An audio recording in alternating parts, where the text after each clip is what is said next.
Shavua Tov. So we began a couple of weeks ago doing the Psalms for the days of the week, but we're skipping.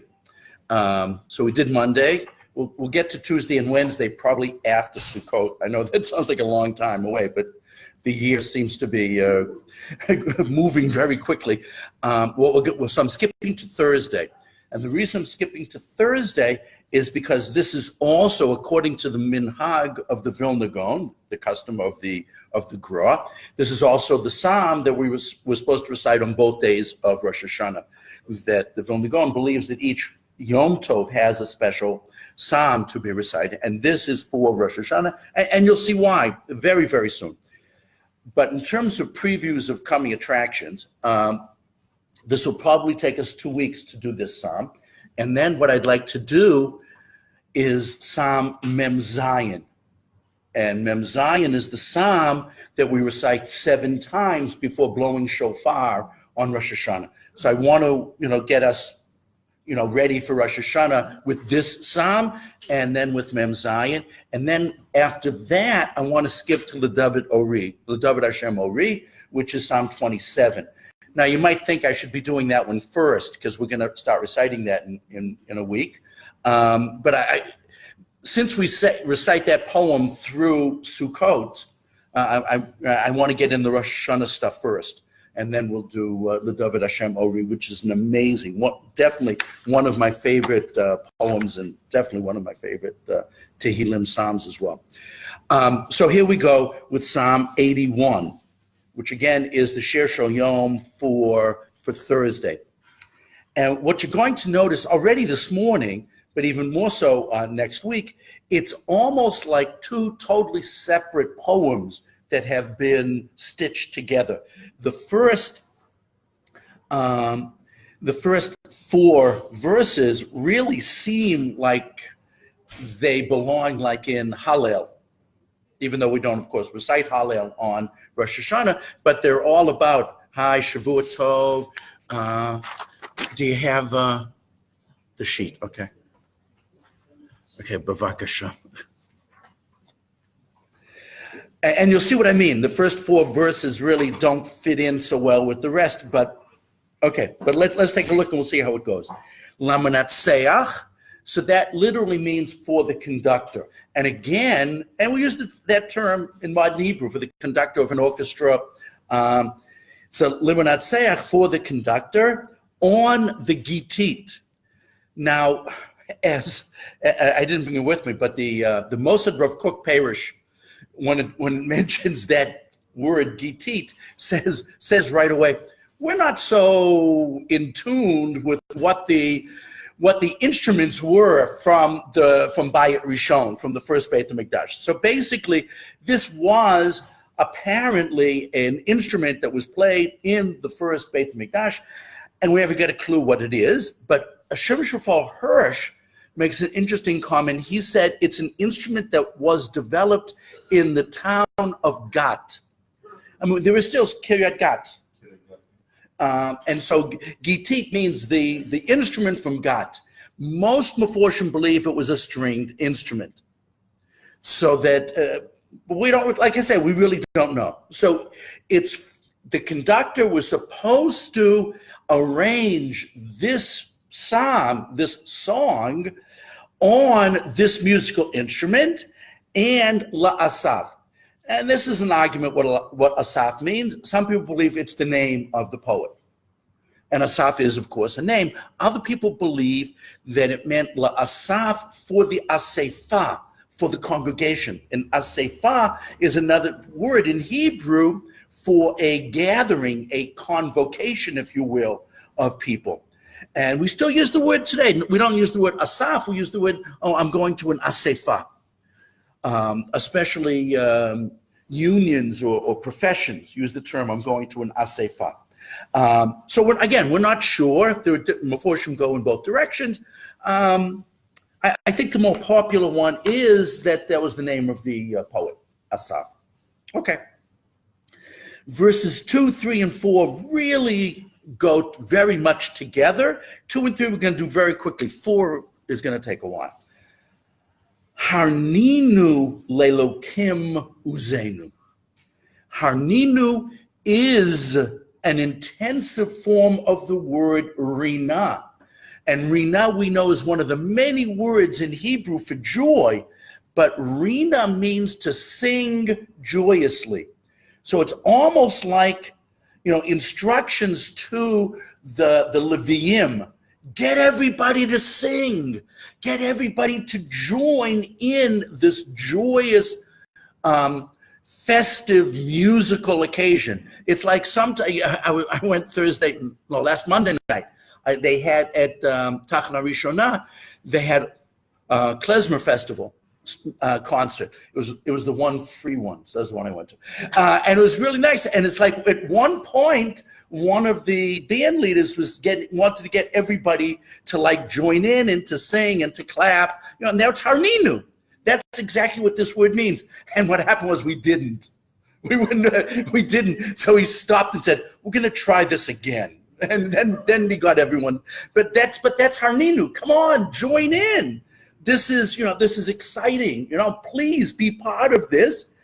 And because this singing is for Elokim, for HaKadosh Baruch Hu, for Hashem, and of course Elokim in this format is the name that we use for God mostly on Rosh Hashanah. Now, as Rosh Hashanah is the holiday of Elokim, God as the judge, God as the deity of power, as opposed to Yom Kippur, which is Yud Ke Vav Ke, which is the God of compassion and mercy and forgiveness. Okay, so Harninu, let's all joyously sing to Elokim. In other words, God is Elokim, but don't be afraid. Don't be afraid of Rosh Hashanah. Don't be afraid of standing in judgment, because God is Uzenu. God is the source of our strength, our Oz. Ozi v'simratka, as we say in Shirat Hayam, right? So we know God is our power, the source of our strength and our power. And then Hariu leLokei Yaakov.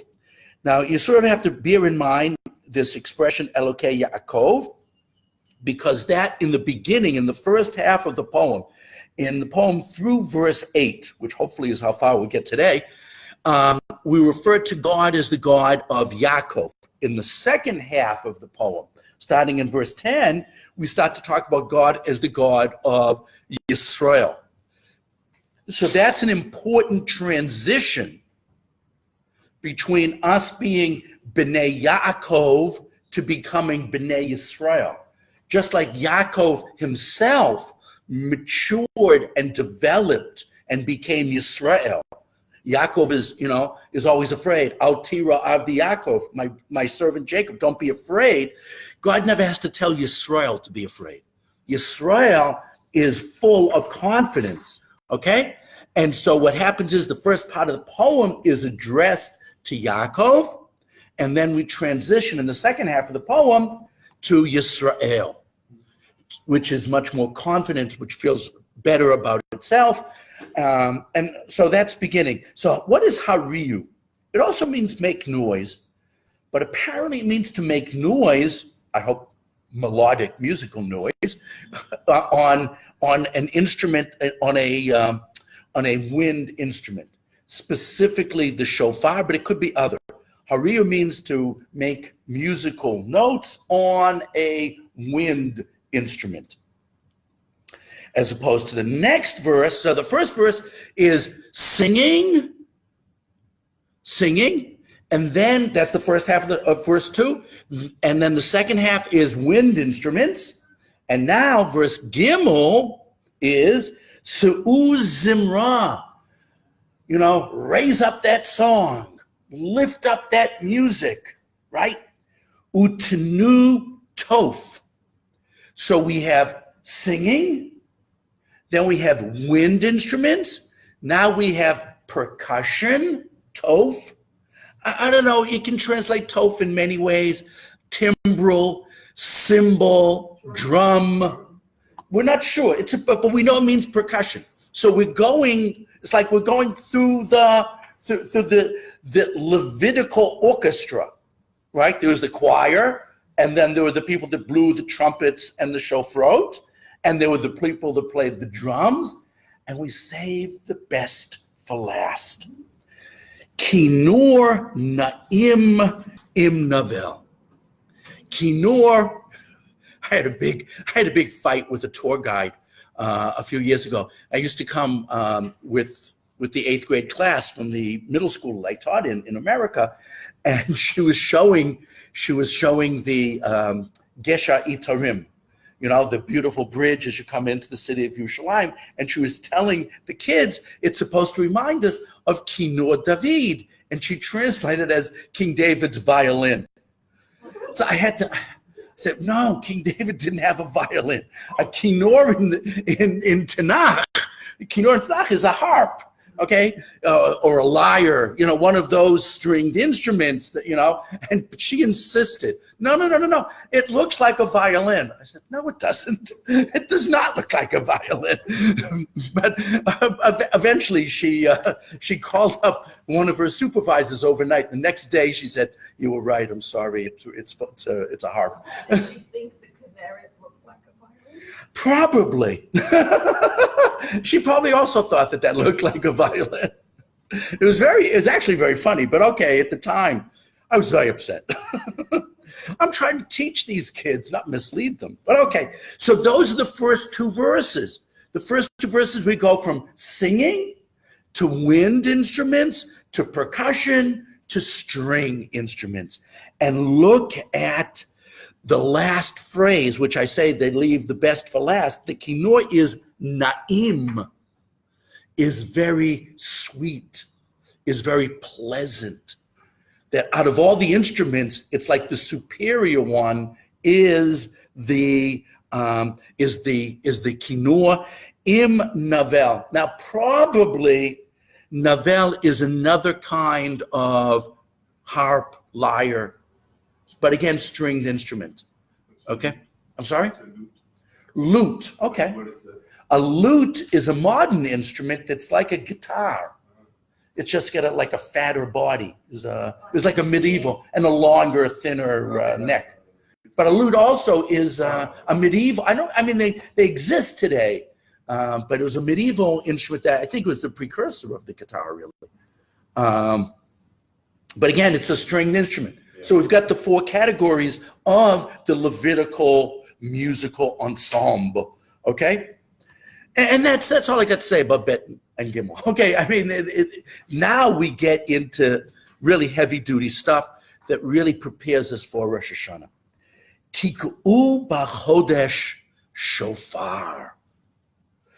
Blast on the shofar b'chodesh. So this makes it sound like they used to blow the shofar every Rosh Chodesh, which is possible.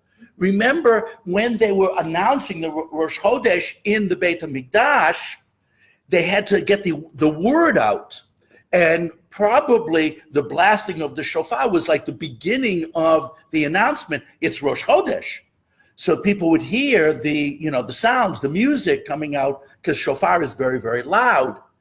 And in the second temple, I don't know if this was true at the first, in the second temple, they actually had places on the walls of the Beit HaMikdash where they would blow shofar for special occasions. So I'm assuming that was like what was going on right here. We actually found an inscription on the southwest corner, right? If you know that controversial area where the where the conservative reform davening is. If you go down to the corner there, a rock had fallen from the top, like 1,000 years ago, and had an inscription that this is where they blew the shofar. And announcements were made. And one of the announcements, by the way, was Shabbat. Now, it's licht benching. We know, we have the sirens, but they had the shofar. And that would tell people it's licht benching time. But apparently, it was also the shofar would be blown when they announced it's Rosh Chodesh. And that sound would go far enough that the word of mouth would then go out. Okay. Bekeseh Liyom Chagenu. This phrase is very, very complicated and has many, many interpretations. And it's going to take us a while to get through this verse. On the literal level, probably the best translation for this verse is Bekesa, on the dark or covered day, which is for a day of celebration of Yontif. So let me translate all of verse 4 together, and then we'll start to rip it apart and see other interpretations.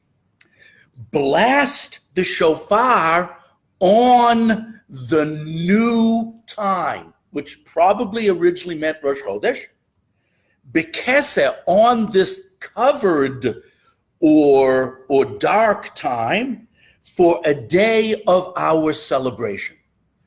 So the immediate translation or interpretation of Chazal is, this is Rosh Hashanah. The only yontiv that we have, which is on the covered day, the day when there isn't a moon, is Rosh Hashanah. All of our other festivals, generally speaking, are towards the middle of the month. I know Shavuot is a little bit off, but the 15th of the month historically is the happiest day of the month. In other words, when the moon is missing at the beginning of the month, it's a little bit scary, and people really love it in the middle of the month when the moon is full. So look at Sukkot and Pesach, of course, are on the 15th of the month. But then again, so is Purim on the 14th and the 15th of the month. And we also have happy occasions, Tu B'Shvat and Tu B'Av, are happy occasions. So we connect happy occasions with when the moon is full. Now, those of us who live in the post-Edison world, and have street lights everywhere. By the way, this really started before they had gas lights in major cities, even before Edison with the electric lights, but they weren't as bright and they weren't as widespread. But if you go out in the desert where there is no light, we've done, when I used to go out with the yeshiva in the 80s and the 90s, and we'd go into Midbar Yehuda, we'd spend the night there, you could literally read by the moonlight.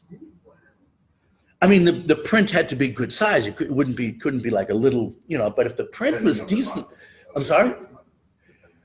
In the desert, it doesn't make that much difference. It doesn't. The first of the month? No. On the 15th. On the 15th. On the 15th? Oh, yeah, I'm sorry. I misunderstood what you meant. I thought you meant, some months, the 15th. It's bright like throughout. And it's really amazing. That we would tell the kids, the young men, no flashlights. You don't need flashlights. In the desert, you don't need, if we were in the woods, you'd need flashlights. But it's so bright. And it's really amazing. And we, in the modern world, we sort of miss this. We don't have the same awe of, the moon and the stars that we once had because of light pollution and whatever. Although it was cool a week ago, Shabbat, to watch the lunar eclipse, and we went outside with the grandchildren and watched. And it was wonderful. It was very nice. Not if you had clouds. Oh, we didn't have cloud. We were on Derech Hebron. We had to go off Derech Hebron because it was just so bright. The lights there. We went, like into North Talpiot toward the Tayelet, where it was darker, but it was really wonderful. And most of the time though, we don't see this, we don't get it. Okay, so that's the initial translation of this verse. Now there's another interpretation of the end of the verse, which I think is very beautiful. Some people say kesed doesn't really mean covered. Kesed is another form of the word kisei. Chair, throne. And so they translate it from the day of the enthronement to the day of celebration. And these commentaries are upset about referring to Rosh Hashanah as a Chag, because in the Torah, only 3 holidays get called Chag, which are Pesach, Shavuot, and Sukkot. The other ones are special days, Moed and whatever, but the term Chag is only talking about the 3 pilgrimage festivals. So according to this interpretation, blast the shofar on the first of that month from the day of the throne or the enthronement, which is Rosh Hashanah. And we're going to talk a lot about enthroning God when we do Perek Mem Zayin, chapter 47. We do that in a couple of weeks because that really talks about, glorifying God as the king and coronating God, okay? And this blasting of the shofar stays with us until the day of our celebration, which is Sukkot. And Sukkot in rabbinic literature is just called Chag.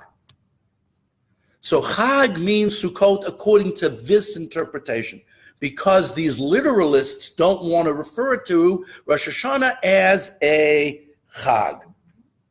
Okay. And now comes the Hasidic interpretation.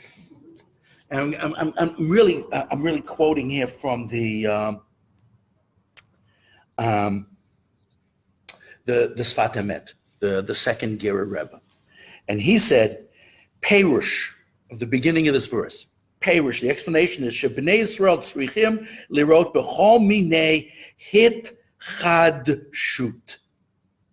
They have to see all sorts of renewal, all different kinds of hit chad shut renewal. Lekasher hashba'ot b'makor elyon, to connect the influence or the feelings that we have to the celestial, the divine source. And we're supposed to feel that Rosh Hashanah, the special nature of Rosh Hashanah, is hit chad shut, renewal. We're not supposed to be afraid of punishment. We're supposed to be joyous in the confidence of renewal. And the Rebbe, the Ger Rebbe, connects this back to the original mitzvah of making a Jewish calendar. When he says, HaChodesh Hazeh Lochem, this month is to you the first of all months, which was Nisan, which was Pesach. That's the first of all months, right? And then the Rebbe says, don't say, HaChodesh Hazeh Lochem, Rosh Chodeshim, say, HaChidush Hazeh. This renewal is for you.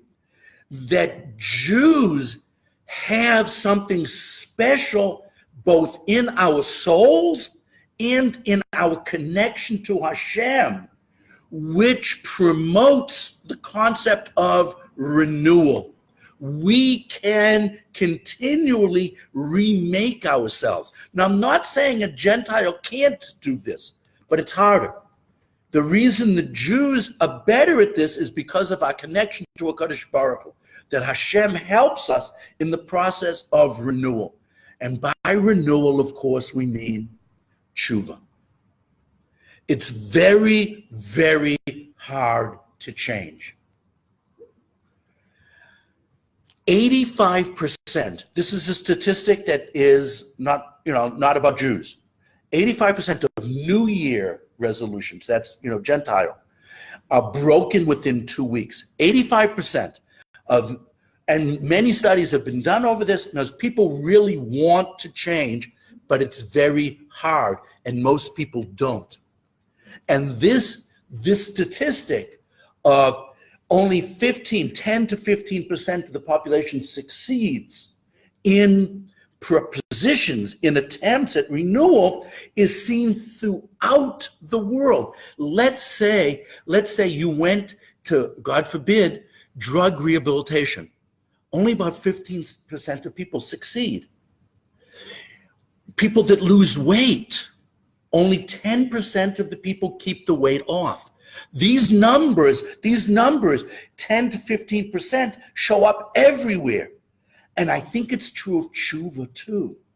Now, as I think we're not saying that tshuva is impossible. God forbid. We believe in it.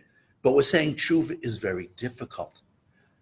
But we believe that we have some help from HaKadosh Baruch Hu so that our odds of succeeding in this attempt at renewal are greater than the general population. And that's how the Rebbe understands this extremely important verse. And there were 2 comments, please. All right. Is there a difference between a Jewish soul and a non-Jewish soul? Oh my God. I'm sorry. I'm going to tell you, I believe in my heart of hearts, the answer is no. Okay. However, that's amongst, especially Hasidic sources, that's not a popular answer. That there is a large school of traditional Judaism, especially the more mystical and Hasidic, which feels very strongly that the Jewish soul is somehow different in some very basic ways from the soul of other human beings. They feel that way so much that there are many Meforshim that say that if someone is converted to Judaism, it's because that soul was supposed to have gone into a Jew and it's being returned back to the fold. Okay? And they say that because they really believe that there is a major difference between a Jewish soul and a Gentile soul. I personally have difficulty. I really think that when you read, especially Sefer Breshit, a neshama, a human neshama is very special and different from animals, of course. But I think humans are humans.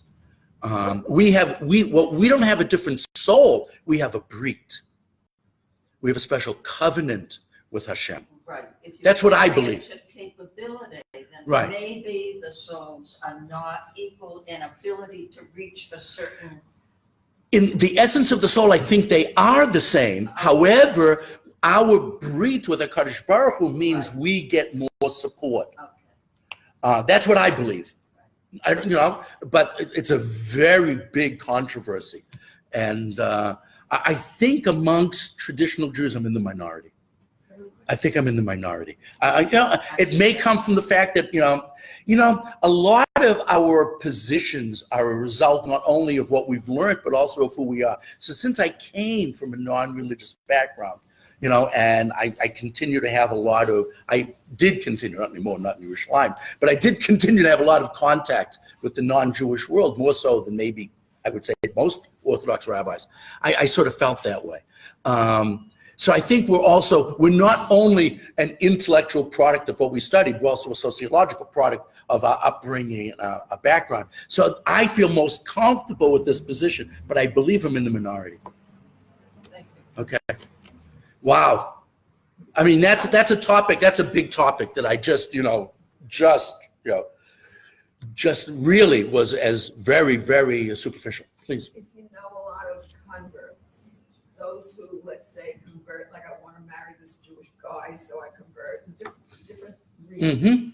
And if you know converts who you don't know why they converted, when they converted, whatever, but they are as sincere and as involved as you are. And quite often have this enthusiasm, that.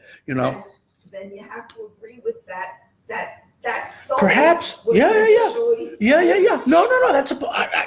I am in no way denigrating that position. It's personally not mine, but I see it very strongly. And I'm going to tell you something else that I found fascinating, because I was always connected to Orthodox organizations throughout my teaching career, but they were on the liberal side, and we quite often had in them, a lot of more tangentially Jewish people rather than intensely committed. Okay. And it was fascinating to see couples where one was born Jewish and one had converted, and it was clear that they converted to marry this person, that they got away with it and whatever. Okay, I'm not judging. Okay, that's for another time. Okay. The commitment often of the convert, even if they clearly did it just to marry that other person, was very quite often inspiring. And it was really cool on a couple of occasions that sadly the marriages ended in divorce and the converts stayed and remained, but I'm talking about converts that sent their children to a day school. So it's not necessarily every convert, but I was quite often inspired by their continued zeal, in staying connected. Well, I knew many converts. One that I knew divorced her husband and was falling back. No, I'm not saying it does not. I don't have any. I'm not giving any. I'm just saying, in my limited experience. But remember, I was with parents whose kids went to day school. So, once the kid is in day school, quite often that will encourage, the parent to stay in the fold because the kids are more into it, which is one of the reasons when I did some conversions with a Rav in Connecticut years ago who passed away, and a wonderful, wonderful man. One of the commitments he had converts commit to was sending their kids to a Jewish school, to a day school, and that makes a difference. It makes a big difference. Yeah. I'm sorry, you made a comment. And they say a lot of times the converts that continue in the journey, in the full life, if they go back into their background somewhere, there's a Jewish soul. This is terrible. Okay, I'm falling way behind schedule. I have to tell a quick story, very, very quickly. I have a cousin, okay, who became a veterinarian, and he moved out to the West Coast, and I totally lost touch with my cousin. But one day, I was living in Margate, New Jersey. This is one of the places where I taught. It's outside Atlantic City, and there was an Orthodox day school with very few Orthodox kids in it. Right. This is in the early '80s, and in the local newspaper there was an ad that a new veterinarian has come to town, Dr. Leonard Walk, and lo and behold, it's my cousin who I hadn't seen, 15 years. And so, we called him up, we got together, and I met his wife. And they had a wonderful, beautiful little girl, and he was a veterinarian. He had birds all over the house and so my kids loved visiting, cousin Lenny, right? It was like a big thing because so we talked to his wife, and she converted. She had a conservative conversion in California, in San Diego, and they got married, and then they went to her home, which was in Costa Rica. And her family was very wealthy in Costa Rica, and they had a civil ceremony for the family in Costa Rica that was performed by the president of Costa Rica, which is very nice, okay? And at the ceremony, she had a great uncle who was crying. And he goes over to the great uncle and says, "Why? You should be happy. Why are you crying?" So "I'm crying for my sister, your grandmother." I said, "Why?" I said, "She'd be so happy that you're going back to your Jewish roots." She had no idea. She had no idea that she was Jewish.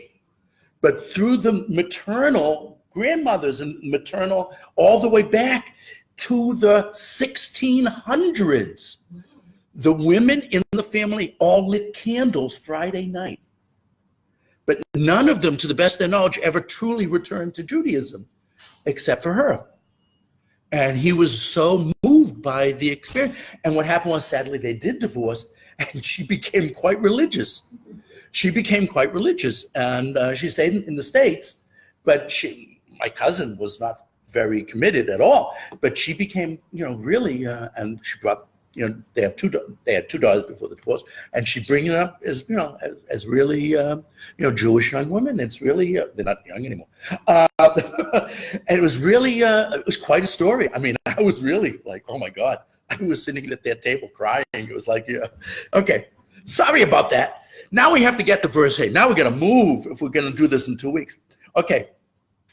Verse Hey is a tremendously important pasuk. As important as Dalid was, Hey is even more. Ki chok li Yisrael hu. There's a mention of Israel. But we don't stay with Israel. We say Mishpat le'elokei Yaakov. That the decrees that we don't understand, that were given to Israel, that this blasting of the shofar on the new moon and on the new year, it's a chok. Why do we do it? We do it because God said to do it. We don't do it because we understand it. It's a chok. It's a decree. How's it get translated? Decree is the English there? Statute. I would have said decree, but okay, so it's a statute which is a mishpat to the God of Jacob. In other words, to us, it's a chok. We do it because God told us to do it. But to God, it's a mishpat, which is understandable law. We may not understand the fullness of it, but HaKadosh Baruch Hu does. And I think this is an important lesson that's worthy of more time than I'm going to give it this morning. We have a lot of mitzvot that are referred to as chok. And many of them, whether you're talking about shatnez or even keeping kosher, are things that we really don't understand, but we have to keep them. And here it's saying we have to keep them because even though we don't understand, Hashem looks at these as if it is a mishpat. A mishpat is what kind of law? Well, it means judgment, but a mishpat, when describing mitzvot, means an understandable mishpat.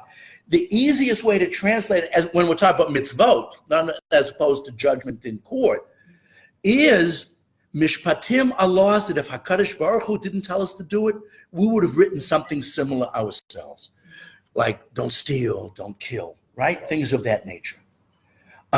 So even though this mitzvah to blow the shofar, which we're going to be talking about for the next couple of weeks, not so much next week, the week after, a lot, is really a chok. We do it because God said to.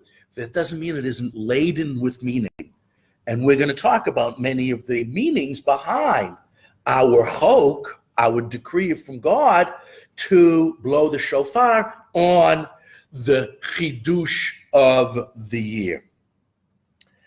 Okay, that sentence requires more, but I'm going to stop with that. A dut. Now, this word is important.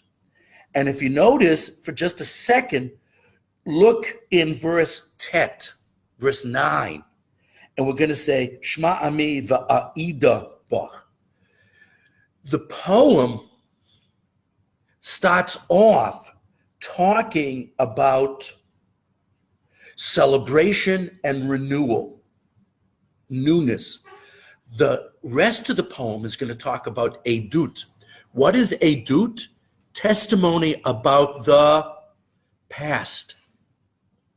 Rosh Hashanah has two totally different themes, which sometimes seem like they're almost contradictory. Rosh Hashanah has the theme of renewal, but also has the theme of zichronot, remembrances, memory. In other words, our renewal is within a context.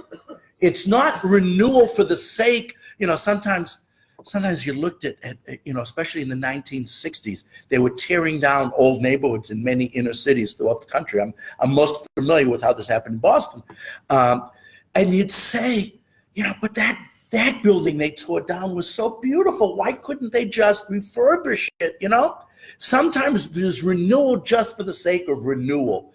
Now, the renewal for the sake of renewal is very good for business. In other words, renewal for the day, you got to buy this year's car because it's so much prettier than last year's car, or you have to buy the new suit or the new dress, whatever it is, because it's new. So sometimes renewal for the sake of renewal, that's not what we're talking about in Judaism. In Judaism, we're talking about renewal for the sake of reaffirming the covenant. So we have to, in the new look that we take on, somehow be a hitchadshut of the original deal, brit, covenant, contract with HaKadosh Baruch Hu, with Hashem. So we begin the poem by talking about renewal, and Rosh Hashanah is all about the new year, okay? But we don't forget about where we came from, and we build on that foundation. You know, it's so sad. New Year's in the secular world, old lang syne, that old acquaintance be forgot. In other words, let's totally just turn over a new leaf in the sense that we have nothing to do with who we were before. Judaism doesn't find that to be a necessarily healthy process. That without foundations, we're a ship without a rudder, and we're very much against that concept. Yes, we want to take a hard look at ourselves and see what mistakes we're making and do our best to correct them. That's very important. HaKadosh Baruch Hu wants us to make sure that we have an eraser on all of our pencils. However, we don't want to forget where we came from. And we want it to be in that context. And that's the second half of the poem. That's the next section of the poem that we're just going to begin today.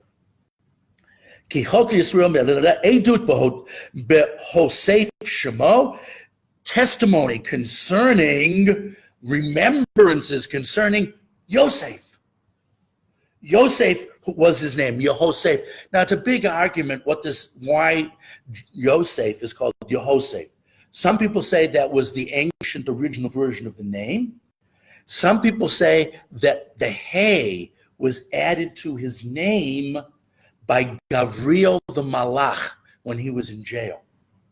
That there's a midrashic story, it's in the Zohar as well, that he was blessed by the angel Gavriel when he was in prison, and it was the blessing that he got there that gave him the strength to become the great ruler of Egypt. It's not so easy to go from jailbird to ruler. It's very uncomfortable, except in Massachusetts, where we actually elected a governor while he was in jail, James Michael Curley. But otherwise, in general, this concept is a little unusual, to say the least. But Yosef got this bracha from the Malach Gavriel, and the bracha was the Hey in the middle of his name. And so for a time being, that was his name, the Hey from Shem Hashem. By the way, the Midrash goes on to say that Yosef still, as great as he was, doesn't equal Yehuda, because Yehuda has all the letters of God's name, Yud Kei Vav Kei, in his name, Yehuda, and Yosef only had 3. Okay? He only had 3 of the letters, Yud Hey Vav. He doesn't have the Yud Kei Vav Kei. So as great as Yosef was, Yehuda eventually wins. Now, this concept, which is brought down in the Zohar, is very important, because the Zohar believes, and it's also mentioned in the Gemara, that there's going to be 2 Mashiachim, 2 Messiahs, one from Yosef, who will fail, and then the other one from David, and David, of course, is Yehuda. So there's all of Jewish history is this competition between these 2 giants in Jewish history. So we bear testimony concerning this person. Yosef was his name. Bitzeito al Eretz Mitzrayim. Amazing.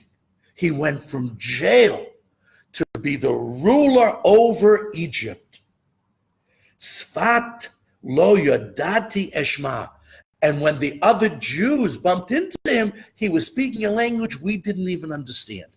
And this has 2 meanings. The simple one is he learned Egyptian, and the brothers didn't understand. The other interpretation, I think, is deeper, and it is he was talking about things that he had discovered in his existence in Egypt, first in the house of Potiphar, then in jail, and then as viceroy of the empire, that we didn't understand. That the simple shepherds who were the other brothers coming down from Canaan, from Eretz Yisrael, they really couldn't understand Yosef. Not just his language, but everything about him was something that it took them a long time to try or to begin to understand, because he had become so much more sophisticated, if I can use that expression, so much more, intellectual. He knew his worldview had been expanded way beyond that of a simple shepherd. And they couldn't believe how far he had come from, again, he began as a simple shepherd too. So that's what's going on in verse 6, and this brings us to Zion and Chet, which I'd like to get through today. Hasiroti misevo shechma. What God did was God removed the burden from his shoulder. Now, this can mean that God took Joseph out of jail, but it can also mean that he took us out of slavery. And it probably means both. Kapav midud tavona. And he took his hand away from the dude. It's an argument what a dude is.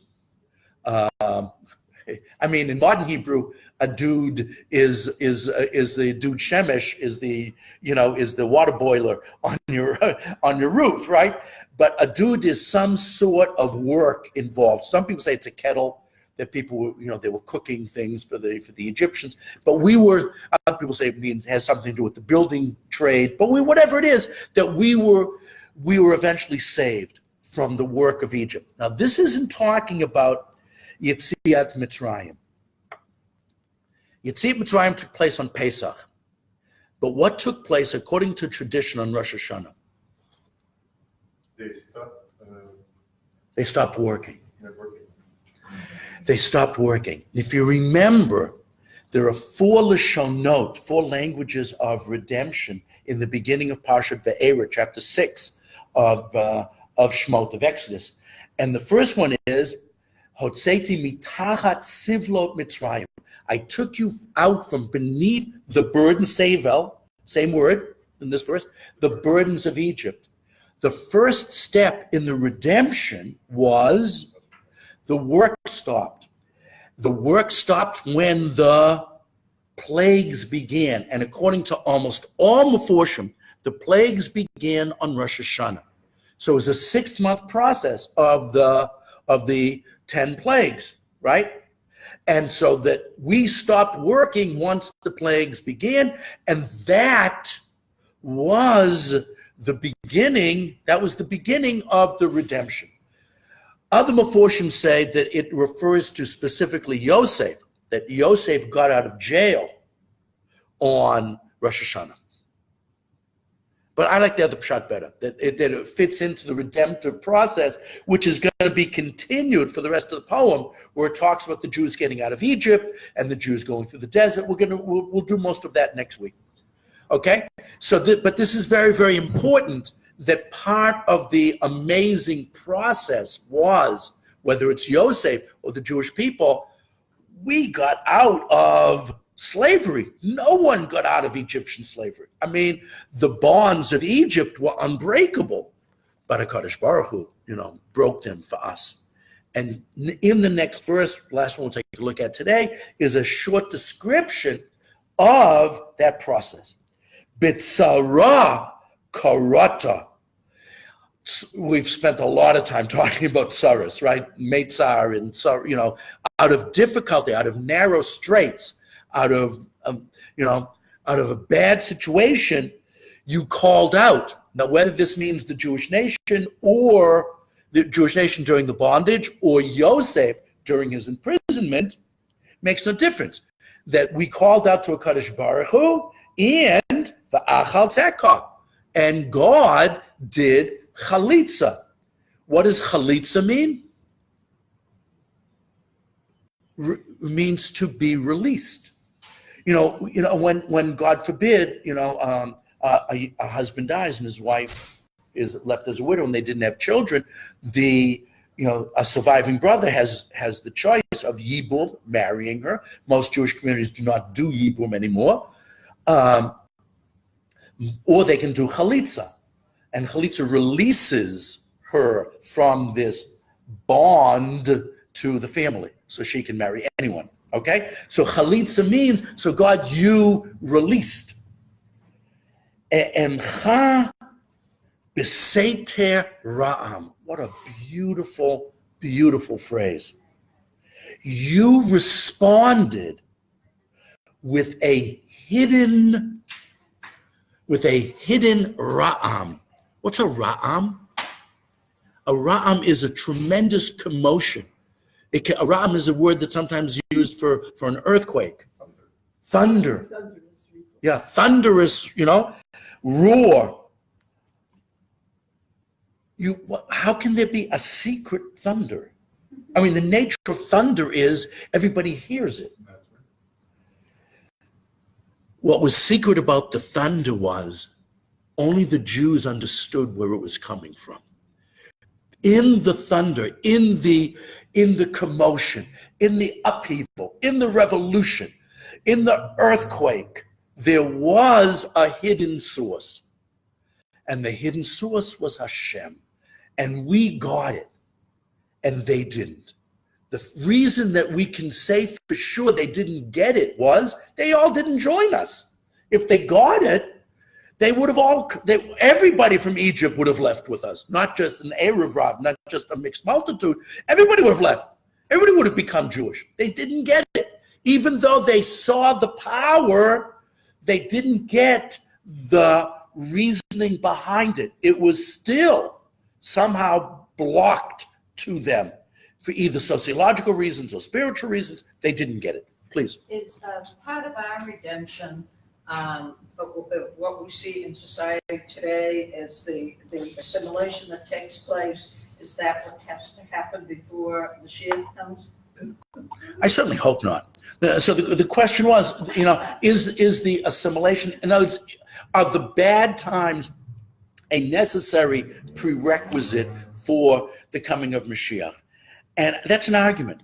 That's an argument amongst, I think it's not only an argument amongst different Jewish scholars, I think it's an argument amongst the prophets. Now, there are some prophets, especially Yechezkel, that talks about Mashiach comes, the final redemption comes through tremendous upheavals and disasters, while Yeshayahu doesn't seem to see it that way. So in other words, I think this is a basic argument whether the birth pangs of Mashiach are a necessary component or not. I think that's a very basic argument. Another way. Yeah, it seems like Mashiach could come out of us just doing tshuva. And we're going to sort of see that in the second half of the poem. We're going to sort of see that next week. And I just want to finish the verse. And I want to tell you a quick story as I'm running out of time. Evchancha al mei meriva. And I ended up testing you. And the siman of the test, the symbol of the test was what happened at the waters of strife. Now, the waters of strife, of course, refer to when the Jews were arguing about getting the water, and then Moshe Rabbeinu does the first time he hits the rock. Okay, in other words, Jewish history does have many, many tests built into it, and we're going to talk more about the tests next week. I want to tell a quick story about As long as you don't give us a test. I won't give you a test, I promise. Okay. Life is the test. Okay. Do you know what the real test, as far as I'm concerned, the real test for this class is when it comes Thursday and you recite this poem. Does this stuff come up? It's a self-test. When we actually utilize these poems, these psalms in our tefillah, do the things we talked about really crop up in our consciousness? I want you to know my davening is affected by this class. I'd like to think it's true of other people too. I think about the poem, and since I started giving this class, I go to a minion that's slower so I can do it. It's a funny, it's very important. I think it's very important, but I can't do. I can tell a story, and we have to get out of the room. So B'seiter Ra'am. So I love this story. There's a story about, I'm going to get the name wrong, the Rabbi of Strelesik. Strelessing. No one here is going to argue. Okay. at the end of the Okay, and it's Reb Steinsaltz brings down this story. Okay, and it's a great story. And what happened was he was dying, and he didn't have a son, and so he sent his Hasidim to another Rebbe. He sent them to the Rebbe, to the base Medrash of to Rozhin. Now everybody knew about the Rozhin Hasidim. That was one of the bigger sects of Hasidim in the late 19th century. Okay, so he sent them to the Rebbe of Rozhin, and he went en masse to the Beit Midrash of the Rebbe of Rozhin, and they were davening in his Beit Midrash. And it was funny because they in Strelisk used to daven very loud, which a Stolin does that. If you go to the Stolin Beit Midrash, people daven very loud. But other Hasidim not necessarily daven out loud. And Rozhin, they daven very quietly. And so when the davening was over, he said, I am going to, they brought him a letter from the Rebbe, and he says, I am going to take you in as my Hasidim. It's my honor, but I have to tell you something. There's two kinds of ways to show emotion. It's not that one is greater than the other, but they're different. One is the way you relate to your friends and your buddies. Big hello, and you scream and you hug, and a lot of public manifestation, outward manifestation of your affection for that individual. And that's appropriate for a friend. But then there's the way we relate to our spouse. And in Judaism, our relationship with our spouse is, we keep our, we keep our expressions of emotion and endearment, we keep them pretty much private. I'm not saying that there's nothing that gets shown publicly, but the vast majority of it is b'chedrei chadarim. And said, the same thing is true of HaKadosh Baruch Hu.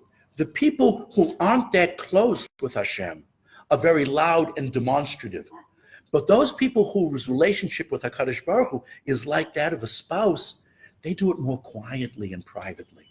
Here in Rozhin, more quietly and privately. Here in Rozhin, our relationship with HaKadosh Baruch Hu is one of great, great love, but we do it more quietly. And the way he expressed this, it's Seiter Ra'am. It's very big, but it's done very quietly. Is that Rozhin? Rozhin. I think that's a very nice, just because you're not ostentatious doesn't mean that there isn't great depth to your commitment. So, so that's the first half of the poem. Bezrat Hashem. We'll finish it up next week as we make a little journey into Jewish history in the second half of the poem. Okay, everyone should have a wonderful, wonderful week. Shavua Tov. Thank you so much.